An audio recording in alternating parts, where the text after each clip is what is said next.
Assalamualaikum warahmatullahi wabarakatuh. Kali ini saya akan berbagi tips terkait bagaimana melihat potensi sebaran hujan berdasarkan ketinggian gelombang ataupun peta ketinggian gelombang dari BMKG. Kalau dilihat dari sini, di Laut Cina Selatan ini sinyal yang paling kuat. Terlihat di situ bahwa ketinggian gelombang cukup signifikan di situ, lebih dari 2,5 meter.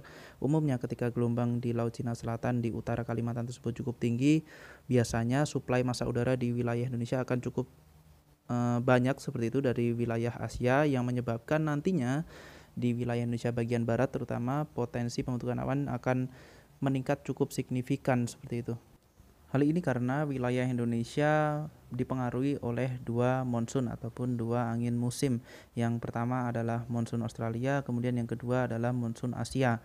Dan sedangkan ketika wilayah Indonesia terjadi musim hujan, yang berperan dominan ataupun aktif itu adalah monsun Asia.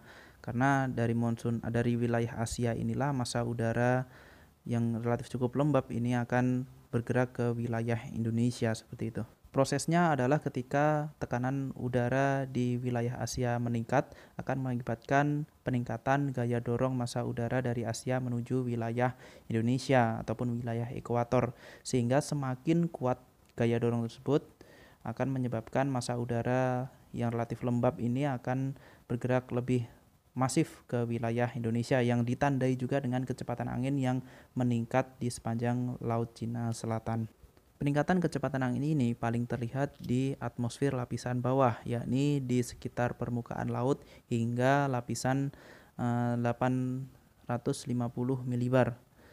Sehingga semakin kencang kecepatan angin ini akan juga dapat mempengaruhi peningkatan ketinggian gelombang di wilayah Laut Cina Selatan. Sehingga sederhananya ketika ketinggian gelombang di Laut Cina Selatan hingga Selat Karimata ini cukup tinggi, ini perlu diwaspadai untuk wilayah Sumatera bagian selatan, kemudian Jawa, kemudian Kalimantan bagian barat. Umumnya potensi pembentukan awan di wilayah tersebut akan sangat signifikan ketika gelombang di wilayah-wilayah yang saya sebutkan tadi cukup tinggi. Oke, kita langsung lanjut ke aplikasinya, di mana di sini ada dua peta. Yang atas adalah prediksi gelombang signifikan ataupun mudahnya adalah prediksi ketinggian gelombang. Kemudian yang bawah adalah prediksi sebaran curah hujan di wilayah Indonesia pada tanggal 28 November nanti. Di sini terlihat bahwa di Laut Cina Selatan ketinggian gelombangnya cukup signifikan, mencapai lebih dari 2,5 meter, bahkan ada yang 5 meter, 6 meter. Kemudian di wilayah Laut Jawa juga beberapa titik ketinggian gelombangnya mencapai 2 meter. Dan ternyata di hari yang bersamaan di tanggal 28 di wilayah Laut Jawa, kemudian di beberapa wilayah di Jawa mengalami ataupun diprediksi akan terjadi hujan mencapai intensitas sedang.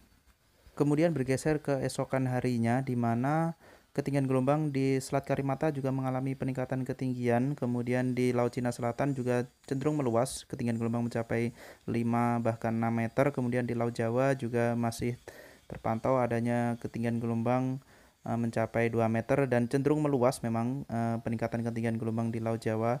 Dan ternyata di waktu yang bersamaan di wilayah Jawa Tengah peningkatan jumlah curah hujan juga sangat signifikan, mencapai intensitas lebat pada tanggal 29 nanti.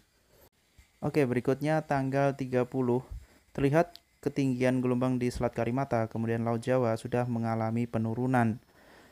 Dan di hari tersebut di tanggal 30 di wilayah Jawa, di Jawa Tengah masih diprediksi akan terjadi hujan dengan intensitas lebat. Namun untuk wilayah lainnya cenderung hanya cerah berawan hingga hujan ringan saja. Bergeser ke tanggal 1 Desember, terlihat bahwa ketinggian gelombang di wilayah Indonesia sudah kembali pada kisaran nilai 0 hingga 1 meter. Dan untuk prediksi hujannya ataupun prediksi presipitasi di wilayah Laut Jawa maupun wilayah Jawa hanya cenderung hujan ringan hingga sedang saja, seperti itu. Artinya di sini ada indikasi bahwa ada keterkaitan erat antara ketinggian gelombang di Laut Cina Selatan, Selat Karimata, Laut Jawa dengan curah hujan ataupun potensi hujan di wilayah Jawa. Oke, teman-teman dapat mengakses peta prediksi ketinggian gelombang di link ini. Nanti saya cantumkan di deskripsi. Kemudian untuk prediksi sebaran curah hujan dapat diakses di sini. Terakhir, setiap orang bisa menjadi pengamat dan perakirawan cuaca tanpa harus melalui pendidikan formal. Yang bisa menjawab itu adalah kemauan kita untuk belajar mengenal alam. Wassalamualaikum warahmatullahi wabarakatuh.